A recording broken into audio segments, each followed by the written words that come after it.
Rated M for mature. Hey, what's up? I'm Brian Hayes, one of the producers on Fight Night Champion. I'm here today with a quick defensive tutorial to help you out once you step inside that ring.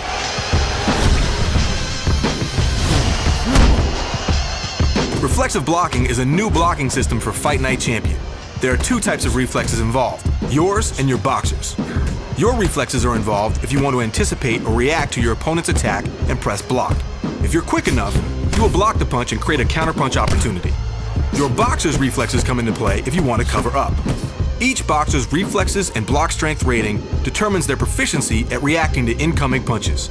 The longer you cover up, the more your block strength and reflexes will decay, meaning that punches will more frequently penetrate your guard.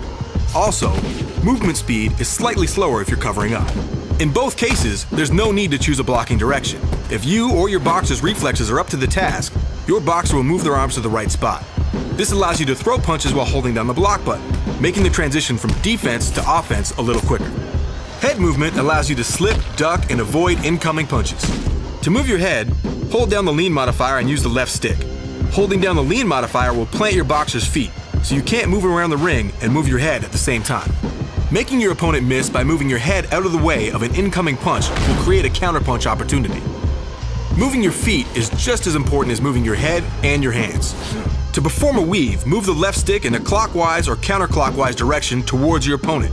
Your boxer will step forward and move their head from side to side. Weaves allow you to close the distance to your opponent and avoid incoming fire. Quick steps forward, backward, and to either side can be performed by flicking the left stick in those directions. Stepping to the sides can be particularly effective in avoiding punches, but keeping you in striking range for a counterattack. Clinching can be used to tie your opponent up and prevent them from throwing punches. To clinch, press the push and heavy punch modifier buttons at the same time. Timing is essential to successfully clinching. If your opponent is in the midst of punching, a clinch attempt will fail. Pushing can be used to get separation between you and your opponent, or to break out of a clinch if your opponent has grabbed you. To push, press the push button.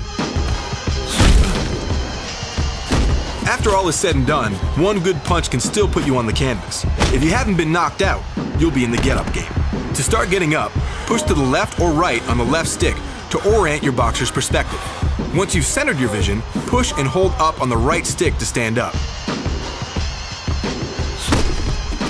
The more times you've been knocked down, the tougher it gets to center your perspective and keep your balance once you're there. Don't rush it if you've been on the canvas more than once. I hope you enjoyed this defensive tutorial. Remember, keep your hands up and your head moving in Fight Night Champion.